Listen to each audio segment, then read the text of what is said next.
हमें थोड़ी देर बाद का सीन दिखा रहता है जब हमारी हीरोइन और उसके भाई उसके सामने आइसक्रीम पड़ी हुई थी तो वो दोनों कहते हैं वाओ ये कितनी प्रिटी है ना, आई बेट ये यम्मी भी होगी। तो उसका भाई कहता है ना। लेकिन मुझे लगता है हमने एली में जो आर्ट वर्क देखा था ना, ये तो बिल्कुल उसकी तरह लग रही है। तो उसका डैड उन दोनों को देखकर खुश हो रहा था। तो हमारी एलिट कहती है नहीं नहीं ये तो उससे भी ज्यादा अच्छी लग रही है। तो तब उनका डैड कहता है तुम लोगों को ये पसंद आई? तुम्हारी मॉम और मैं अक्सर ये खाने के लिए यहाँ आया करते थे और उसको ये बहुत ज्यादा पसंद थी। लेकिन तभी उनके करीब दो लोग खड़े हुए थे। वो कहते हैं ओए क्या तुम्हें पता है नेक्स्ट टावर मास्टर कौन बनने वाला है? तो दूसरी लड़की कहती है मैं श्योर हूँ कि इस बार प्रोफेसर हिकम सर मैथन वो बनेंगे। तो वो लड़का कहता है बिल्कुल उन्होंने रिकवरी पोशन बनाया था लेकिन अभी तक उन्होंने दोबारा कोई डिस्कवरी नहीं की। लेकिन ये सब कुछ सुनकर हमारी एलेट के डैड को बिल्कुल भी अच्छा नहीं लग रहा था क्योंकि उसका रिकवरी पोशन चोरी करके उसके टीचर ने अपना नाम लगा लिया था। लेकिन तब उसके डैड का हाथ कांप रहा था। तो हमारी एलेट अपने डैड को देखती है। वो सोचती है डची मेरे डैड के लिए बिल्कुल भी अच्छी जगह नहीं है क्योंकि यहाँ पर है गोल्डन आइवरी टावर। और जब इस टावर की बात आती है ना, जहाँ पर एक पैरासाइट जैसे इंसान ने मेरे डैड का सारा काम चुरा लिया, उस इंसान का नाम था हिकम सरमतान। हालांकि उसे सर सैटन कहना जरा अच्छा होगा लेकिन फिर भी उसने मेरे डैड की रिसर्च चुराई और उस पे अपना नाम लिख दिया और मेरे डैड को वहां से निकाल दिया।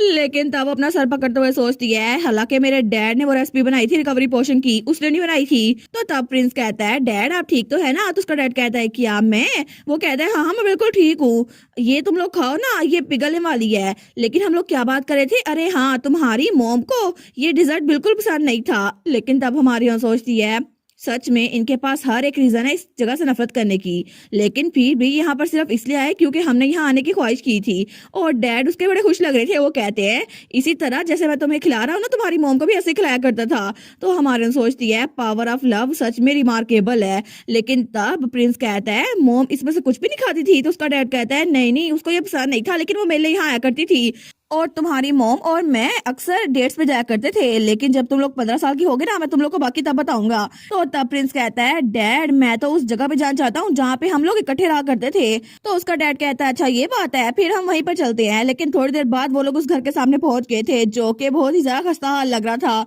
क्योंकि वहाँ 6 सालों से वो लोग आए ही नहीं थे। तो तब तीनों के तीनों शौक हो गए थे उस घर को देखकर। लेकिन हमारे सोचती है हम लोग 6 सालों से इस जगह पे नहीं आए लेकिन ये जगह मेरे डैड के बताने के हिसाब से तो बहुत ज्यादा अच्छी लग रही थी लेकिन अभी तो हॉन्टेड हाउस लग रहा है। लेकिन तब प्रिंस और वो दोनों भागते हुए कहते हैं डैड हम इसे क्लीन कर देंगे, छोटा सा घर है ना तो हम ये कर लेंगे। तो उसकी बहन भी कहती है बिल्कुल वो देखे एक टॉवल पड़ा मैं इससे पूरी जगह साफ कर दूंगी। लेकिन उनका फादर कहता है तुम लोग को ये करने की जरूरत नहीं है, इस जगह को मैं साफ कर लूंगा, तुम लोग थोड़ा रेस्ट करो। लेकिन तब थोड़ी देर बाद उसका फादर तो थक गया था लेकिन प्रिंस और एलर्ट वो लोग तो आराम से काम किए जा रहे थे क्योंकि हमारी हीरोइन ने और अबू से स्टेमिना इंक्रीज कर लिया था। तो तब वो बाल्टी भाई लेके जाते हुए कहती है तो आप थोड़ा ब्रेक क्यों लेते हैं डैड, हमने काम खत्म कर ही लिया है। लेकिन तब थोड़ी देर बाद जब वो वापस आ रही थी ना वो सोचती है अभी तो काम थोड़ा सा बच गया है लेकिन मुझे लगता है हमने पूरा घर चमका दिया है। तो फिर आखिर क्यों? वो वहां नोटिफिकेशन की तरफ देखती है जो कि अभी तक पूरी नहीं हुई थी। वो सोचती है मेरी क्वेस्ट अभी तक पूरी क्यों नहीं हुई, मुझे लगता है मुझे मैप को चेक करना चाहिए कहीं कोई और जगह ना हो। लेकिन जैसे वो मैप को चेक करती है ना वो कहती है क्या वहां पर एक एम्प्टी एरिया था। वो सोचती है ये खाली जगह कौन सी है, ये जगह ये तो थोड़ी सी दूर लग रही है लेकिन ये हो कैसे सकती है। तो तब वो कहती है लॉर्ड वॉइस आखिर आप मुझे बताएंगे क्या मेरी क्वेस्ट इस एरिया से रिलेटेड है। लेकिन और क्वेश्चन आई थी वो इज नॉट शेप्ड वर्ल्ड, वो प्रिटेंड कर रहे हैं जैसे वो बिजी हैं। तो वो कहती है ठीक है आप भी प्रिटेंड कर सकते हैं लेकिन अगर ऐसा ही है ना मैं खुद जाके चेक कर लूंगी। और तब डायरेक्ट हमें रात का सीन दिखा रहता है जब उसका भाई और उसका डैड वो सो रहे थे लेकिन तभी हमारी हीरोइन वहां से निकलती है। वो सोचती है मुझे लगता है मुझे जाके चेक करना होगा कि वो एरिया कौन सा है और इस तरह मेरी क्वेस्ट भी कंप्लीट हो जाएगी। तो थोड़ी देर बाद वो उस जगह पे पहुंच आई थी। वो सोचती है वो जरूर इसी जगह पे होना चाहिए है ना। लेकिन जैसे वहां पर देखती है ना तो वहां पे बहुत ज्यादा पानी था जैसे वो बहुत बड़ी झील हो। वो कहती है अच्छा तो ये एक लेक है लेकिन ये लेक तो नहीं लग रही मुझे, ये तो एक क्रैटर लग रहा है। और तभी वो पानी के अंदर जाने लगती है। वो सोचती है मुझे पता था कि इसके अंदर एक डंजन ही होगा और वहां पे एक डंजन बन गया था। तो तभी उसका लॉकेट चमकता है और उसके अंदर से उसकी मास्टर बाहर आती है। वो कहती है क्रैटर जरूर उस वजह से बना होगा क्योंकि यहाँ पे डंजन बर्स्ट हुआ था और ऐसा लगता है कि यहाँ पर किसी ने जल्दी रिस्पॉन्स कर दिया जिसकी वजह से ये फैला नहीं, वरना इर्द गिर्द के गाँव जरूर खत्म हो चुके होते। तो हमारे सोचती है एक डंजन बर्स्ट ये एक ऐसा डिजास्टर फिनोमिना है जिसकी वजह से डिमोनिक मॉन्स्टर वो बाहर निकल आते हैं और हर जगह को तबाह कर देते हैं। और अगर कोई एफ क्लास का भी डंजन हो ना तो डंजन बस्ट की वजह से वो एस क्लास का बन जाता है, लेकिन इसकी वजह से इर्द गिर्द का हर इलाका तबाह हो जाता है। तो तब उसकी इंस्ट्रक्टर कहती है लेकिन स्ट्रेंजली ये डंजन तो अनटच लग रहा है, ऐसा लगता है कि यहाँ पर कोई कैजुअलिटी नहीं है, ऐसा लगता है किसी ने पहले इसका खात्मा कर दिया है। लेकिन फिर भी मुझे लगता है कि जो लोग इसको खत्म करने के लिए गए थे ना वो अंदर ही फंसे हुए हैं।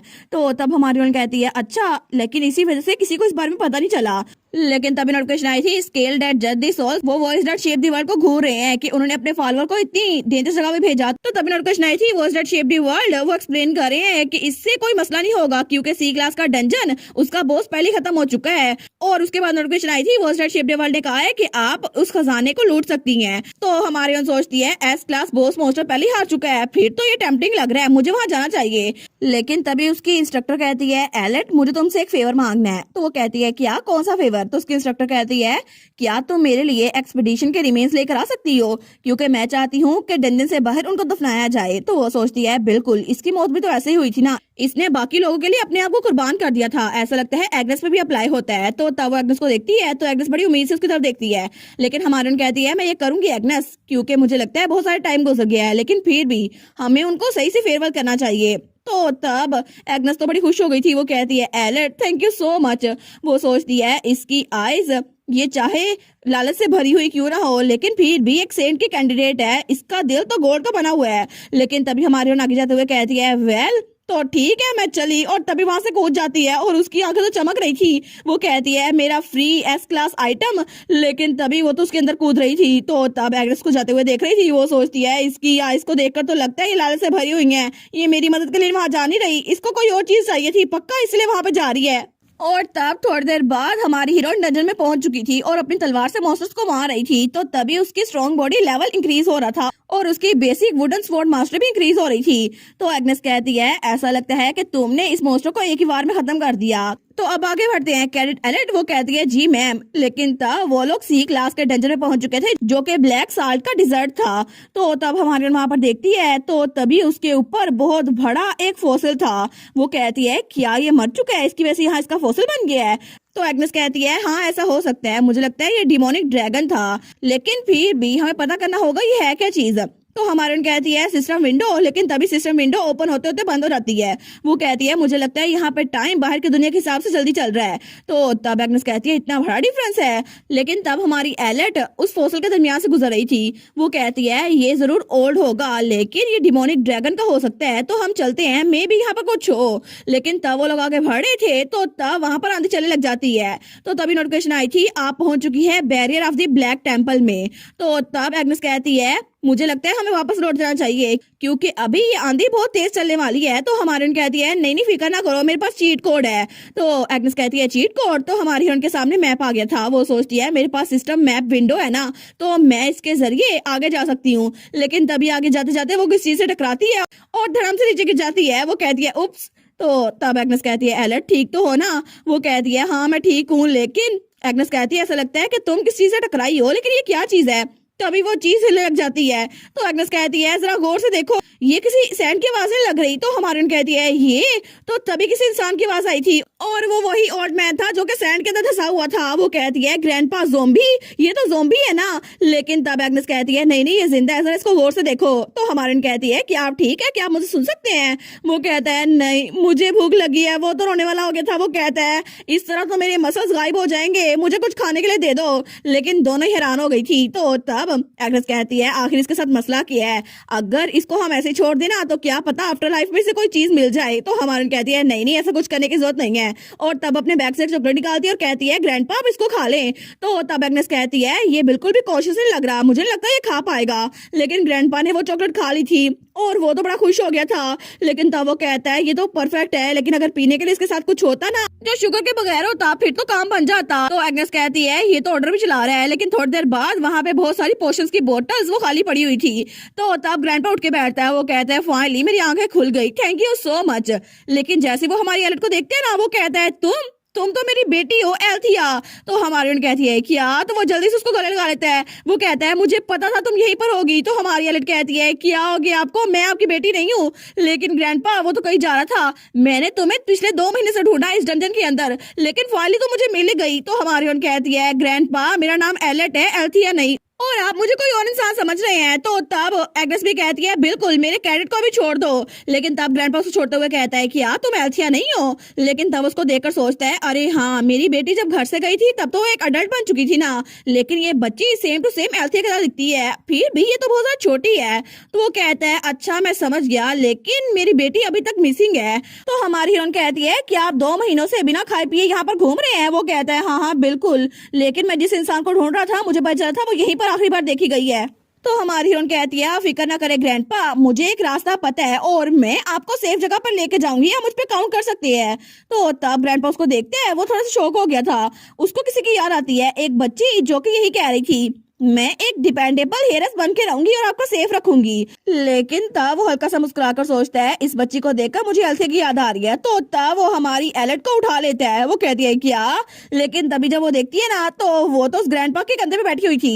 वो कहता है तुम कितनी छोटी सी बच्ची हो ना, तुम्हारे पाँव थक जाएंगे तो मैं चलता हूँ, तुम मेरे ऊपर बैठो ठीक है। और उसके बाद वो अपने मसल्स को फ्लेक्स करता है और बहुत तेज से वहां से भागता है। तो हमारी उन कहती है वाओ, हम तो बहुत तेज भाग रहे हैं, मुझे लगा था कि मुझे पूरा दिन लगेगा, लेकिन इस तरह तो हम 1 घंटे में पहुंच जाएंगे। तो तब वो ग्रैंडपा के बाल पकड़ती है और कहती है नहीं नहीं ग्रैंडपा इस तरफ नहीं, लेफ्ट लें। वो कहता है बच्ची मेरे बाल है, कोई और चीज नहीं है। लेकिन थोड़ी देर बाद ही वो लोग फाइनली अपनी मंजिल पे पहुंच चुके थे। तो तब सामने एक और डंजन था। तो तब भी हमारी हीरोइन ने अपने ग्रैंडपा के बाल पकड़े हुए थे। तो उसका ग्रैंडपा कहता है अच्छा ये चीज, लेकिन तब हमारी एलेट को नीचे उतार देता है। वो कहता है थैंक यू मुझे यहाँ लेके आने के लिए बच्ची, लेकिन क्या तुम श्योर हो कि तुम्हें भी अंदर जाना है? हालांकि बॉस मर चुका है, लेकिन फिर भी ये जगह बहुत ज्यादा डेंजरस है। तो हमारी हीरोइन कहती है ऑफ कोर्स मुझे वहां जाना है, क्योंकि मुझे भी वहां पे कुछ काम है। वो सोचती है एस क्लास बॉस के क्वेस्ट कंप्लीट होने के बाद ही मुझे वहां का खजाना मिलेगा। लेकिन ग्रैंडपा उसकी तरफ देखते हैं। वो कहता है अच्छा तुम तो बहुत ही ज्यादा पैशनेट लग रही हो। लेकिन तब वो कहता है ठीक है हम लोग इकट्ठे चलते हैं। और तब वो दोनों अंदर की तरफ भाग रहे थे और तभी नोटिफिकेशन आई थी आप एंटर हो चुके हैं बॉस एरिया में, temple of the black desert. और तभी वो लोग अंदर आ रहे थे। लेकिन तब ग्रैंडपा कहता है बाय द वे तुम जैसी छोटी बच्ची को डंजन में क्या काम, तुम्हारी मॉम तो बहुत ज्यादा फिक्रमंद हो रही होंगी ना। तो हमारी कहती है हाँ हो सकता है, वो तो 6 साल पहले यहाँ से भाग गई थी, पता नहीं अब वो कहाँ होगी। तो ग्रैंडपा कहता है क्या वो भाग गई थी? तो हमारी कहती है बिल्कुल, मेरे भाई ने कहा था जब वो भाग गई थी ना तो किसी लाइफ स्टॉक का पीछा करने के लिए गई थी और उनके एक हाथ में हो था दूसरे हाथ में प्लो थी, लेकिन वो हमें छोड़ के चली गई। तो ग्रैंडपा कहता है सच्ची मैं बहुत ज्यादा सो रही हूँ। तो हमारी कहती है आपको ये चेहरा बनाने की जरूरत नहीं है, मुझे तो उनका चेहरा भी याद नहीं है। लेकिन आपके बारे में क्या ग्रैंडपा, क्या आपकी बेटी जो गुमी थी क्या वो यहाँ पर है? तो ग्रैंडपा कहता है एक्चुअली वो भी घर से भाग गई थी। तो हमारे कहती है क्या, लेकिन क्यों, क्या यहाँ घर से भागना एक ट्रेंड है इस यूनिवर्स में? तो ग्रैंडपा कहता है वेल मेरी बेटी मेरी वजह से भागी थी, इसीलिए मैं कुछ और नहीं कह सकता। तो हमारे कहती है हुआ क्या था? वो कहते हैं अच्छा मैं तुम्हें स्टार्ट सारी स्टोरी बताता हूँ। और तब वो शुरू से बताना शुरू करता है असल में मुझे एक लड़की से प्यार हो गया था, लेकिन वो लड़की वो थोड़ा कॉमनर बैकग्राउंड से थी और मेरी फैमिली इसके खिलाफ थी, तो मैंने उससे ब्रेकअप कर लिया। लेकिन कुछ सालों बाद मुझे पता चला कि वो लड़की जिसे मैं प्यार करता हूँ वो इस दुनिया में नहीं है। लेकिन जब हमने ब्रेकअप किया था तो तब उसके पास एक बच्चा था, और तब जब मुझे ये खबर मिली तो मैं कॉन्टिनेंट के हर एक ऑर्फनेज में गया था और इवेंचुअली मुझे मेरी बेटी मिल गई जो कि थी एल्थिया, और उसके भी अपनी माँ की तरह पिंक बाल थे, लेकिन उसकी आंखें मेरी तरह थी ग्रीन। और उसको देखते ही मैंने अपना माइंड बना लिया कि मैं दुनिया की हर एक चीज उसे दे दूंगा। और मेरे लिए सबसे ज्यादा इम्पोर्टेंट चीज मेरी लिनियज थी, जो कि मैंने अपनी बेटी को देने का पूरा फैसला कर लिया था। तो हमारी एलिट कहती है क्या, एक मिनट रुके, तो आप एक नोबल है ग्रैंडपा? वो तो बड़ी शौक हो गई थी। वो कहती है लेकिन क्या आप एक बैरन है या वाइकाउंट है या फिर एक काउंट है? लेकिन मैं तो आपके बाल ऐसे खींची जा रही थी, मुझे कोई आइडिया नहीं था। तो ग्रैंडपा कहता है नहीं नहीं इट्स ओके, मैं तो एक फ्रेंडली ओल्ड ग्रैंडपा हूँ।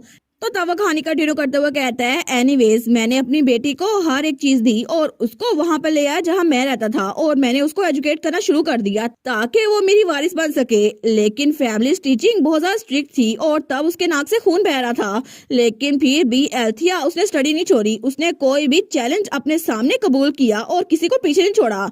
और पिछले 8 साल में उसने जिस स्टडी को स्किप किया था उसने वो सब कुछ भी पढ़ा।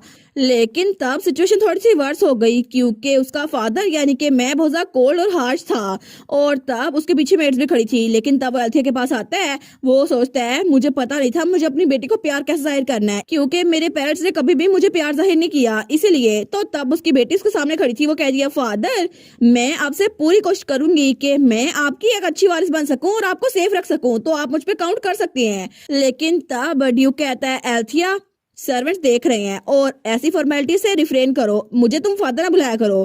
तो तभी हमारे उन कहती है क्या एक मिनट रुके, ये तो बहुत ज्यादा मीन था ना, आखिर एक लड़की अपने फादर को फादर क्यों नहीं बुला सकती। तो तब वो कहता है मुझे पता है ना, लेकिन उस वक्त पता नहीं मुझे किस चीज का घमंड था और मैं अपने एक्सप्रेशन को जाहिर नहीं कर पाया था। तो हमारे ने कह दिया वो आप तो किसी काम के नहीं है ग्रैंडपा। लेकिन तब वो कहता है उसके बाद से चीजें और जरा बुरी होना शुरू हो गई। एक दिन अचानक से एक लड़की आई जिसका नाम एलिसिया था और उसने कहा कि वो मेरी असल बेटी है। तो हमारे सोचती है वाह, मैंने तो इस सब के बारे में फैमिली ड्रामा में पढ़ा था लेकिन ये सब कुछ यहाँ पे भी हो रहा है। तो तब ड्यूक कहता है एलिसिया के पास हर एक चीज थी जो कि उस आदमी के लेट लवर के बारे में थी और वो बच्ची जिस ऑर्फनेज से आई थी ना, उसके गार्डियन ने मुझे कहा कि यही आपकी असली बेटी है।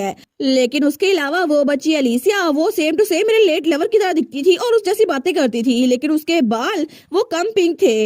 लेकिन फिर भी मुझे लगा कि अगर वो मेरी बेटी है तो मैं उसको खुश रखूंगा और तब मैं उसके सामने खुल के पेश आया और मैं उसके साथ बहुत ज्यादा प्यार से पेश आता था। लेकिन ये सब कुछ एल्थिया के सामने होता था, जहाँ पर एल्सिया डचेस बनने की ट्रेनिंग ले रही थी वहाँ पर वो बच्ची उसको मेरा सारा प्यार मिला था। लेकिन तब जब दोनों बच्चियां 18 साल की हुई तो तभी वहाँ पर गुलदान फेंकता है। तो तभी एल्थिया कहती है क्या तुमने क्या कहा। तो एलिसिया हंसते हुए कहती है तुमने सुना नहीं, फादर ने कहा वो मुझे फैमिली रजिस्ट्री में ऐड कर देंगे और उनको लगता है मैं ही उनकी असली बेटी हूँ और ऐसा लगता है कि अब फेक लड़की उसको बाहर निकाल दिया जाएगा।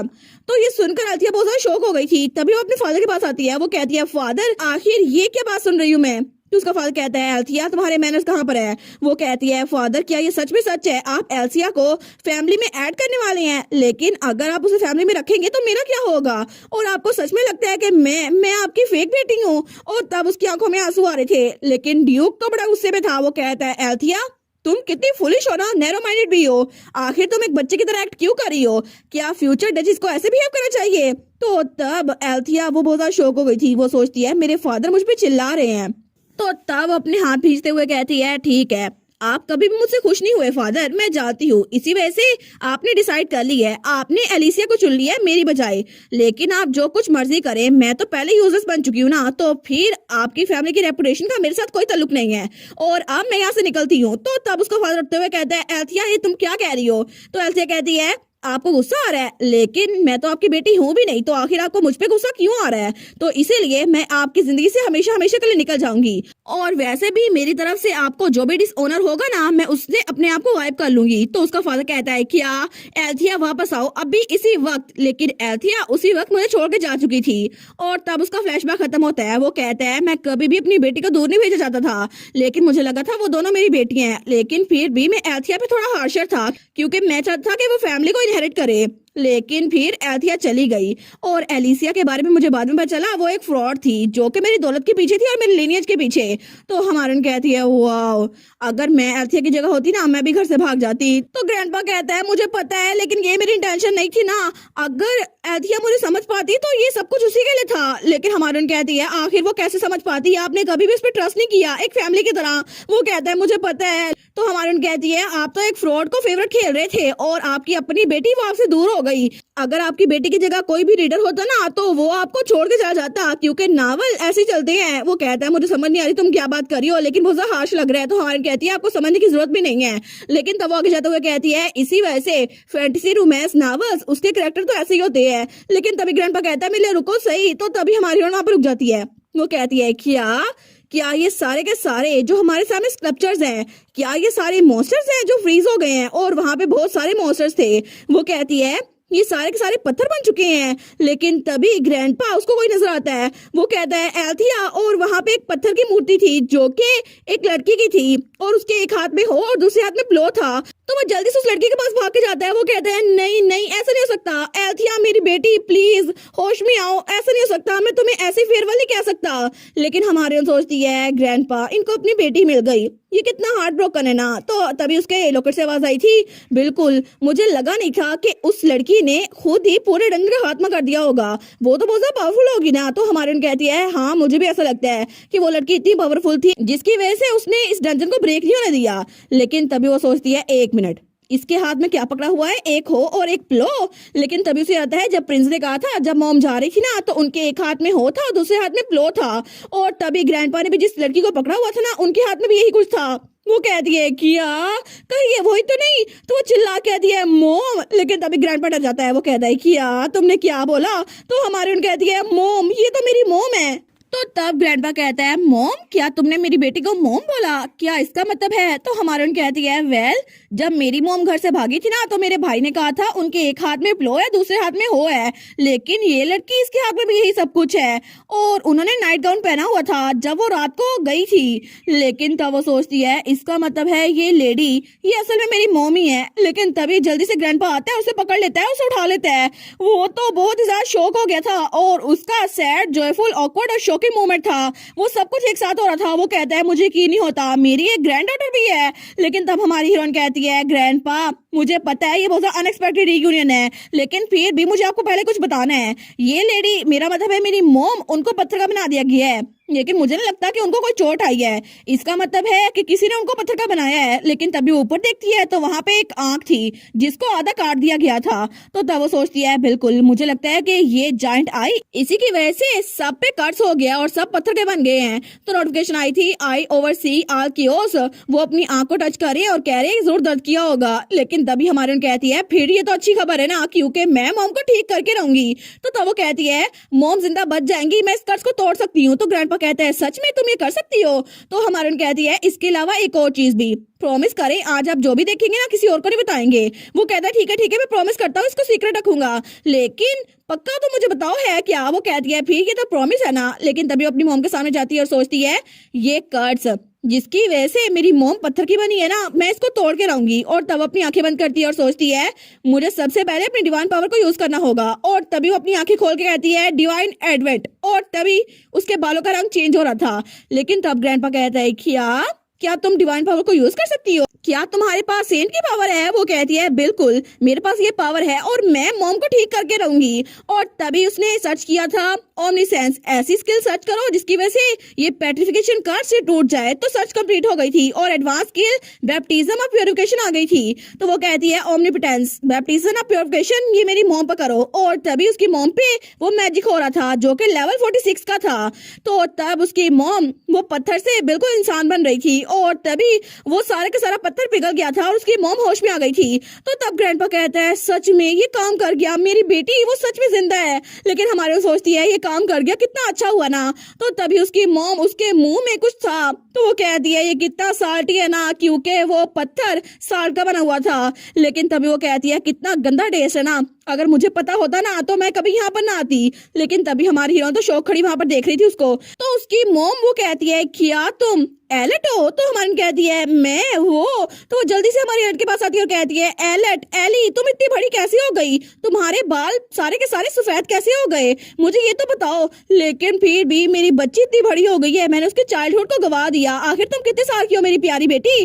तो हमारी कहती है 10। वो सोचती है मैं तो एक अडल्ट हूँ ना, लेकिन फिर भी इनके सामने 10 कहना कितना मुश्किल लग रहा है। तो उसकी मॉम कहती है तुम 10 साल की हो भी गई, इसका मतलब है 6 साल गुजर गए, मैं सच में बहुत जरा उदास हूँ, मैंने अपनी बेटी का चाइल्डहुड मिस कर दिया। लेकिन तब हमारी कहती है आपको मेरे सामने ये कहने की जरूरत नहीं है। तो तभी उसकी मॉम उसको अपने पास करती है और उसको गले लगा लेती है। वो कहती है मेरी प्यारी बेटी मैंने तुम्हें बहुत ज्यादा मिस किया, मुझे माफ कर देना, मैंने तुम्हें पीछे छोड़ दिया मेरी प्यारी बेटी।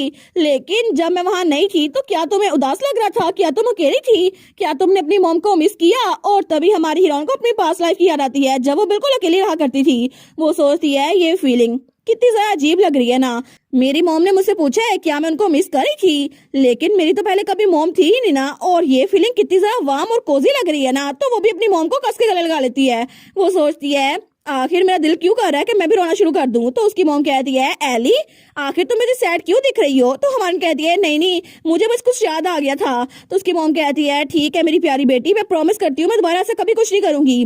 तो क्या तुम मुझे मॉम नहीं बुलाओगी? तो तब हमारी एली अपनी मॉम को देखती है, वो कहती है मॉम, तो उसकी मॉम उसको फिर से गले लगा लेती है। वो कहती है ठीक है मेरी प्यारी बच्ची, मैं तुम्हारे पास ही हूँ। लेकिन तब हमारी ओर सोचती है मेरा चाइल्डहुड बिल्कुल बेकार गुजरा था और अब तो मैं एक अडल्ट बन चुकी हूँ, लेकिन फिर भी मैंने डेथ को भी एक्सपीरियंस कर लिया और अभी भी मुझे एक मॉम की जरूरत थी। तो उसकी मॉम कहती है मॉम तुम्हारे पास ही है।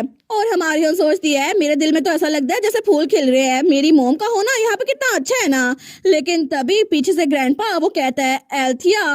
तो तभी उसकी मॉम ग्रैंडपा की तरफ देखती है और कहती है आप? तो ग्रैंडपा कहता है बिल्कुल, ये मैं हूँ तुम्हारा डैड, मैंने तुम्हें बहुत ज्यादा मिस किया मेरी प्यारी बेटी। तो उसकी मॉम वो तो कुछ बोल ही नहीं पाती और अपने फादर की तरफ देखी जा रही थी। लेकिन थोड़ी देर बाद वो बिल्कुल कोल्ड होते हुए कहती है आखिर आप है कौन, मेरा कोई डैड नहीं है। लेकिन तभी वहां बिल्कुल खामोशी छा गई थी, ग्रैंडपा तो बिल्कुल स्टिल होके रह गया था। तो हमारी हम सोचती है मुझे लगता है कि मॉम को ग्रैंडपा पे भी बहुत ज्यादा गुस्सा है, इसी वजह से ग्रैंडपा तो बिल्कुल फ्रीज हो गए हैं। तो तब ड्यूक कहता है एल्थिया मैं हूँ तुम्हारा फादर, इसको तुम पापा भी कह सकती हो, डैड भी कह सकती हो, डैडी भी कह सकती हो। तो उसकी मॉम कहती है वेल मेरा कोई फादर पापा या डैडी नहीं है। तो हमारी हम सोचती है ये कितना अनकंफर्टेबल है ना, आखिर दोनों बाप बेटे के दरमियान मैं क्या कर रही हूँ? क्या मेरी ट्रांस माइग्रेटर के पक्ष में कोई ऐसी चीज नहीं है जिसकी वजह से मैं फैमिली झगड़ों को सुलझा सकूं? क्या ऐसा नहीं हो सकता? और इसी के साथ ये वाला पार्ट यहीं पर ख़त्म। तो आप लोग बताइएगा आप लोग को ये पार्ट कैसा लगा, और वीडियो को लाइक और चैनल को सब्सक्राइब लाजमी कीजिएगा। बाकी वीडियोस का लिंक भी स्क्रीन पर नज़र आ रहा होगा, तो काइंडली उनको भी चेकआउट कर ले। और thank you so much for watching my videos. Stay safe, bye bye.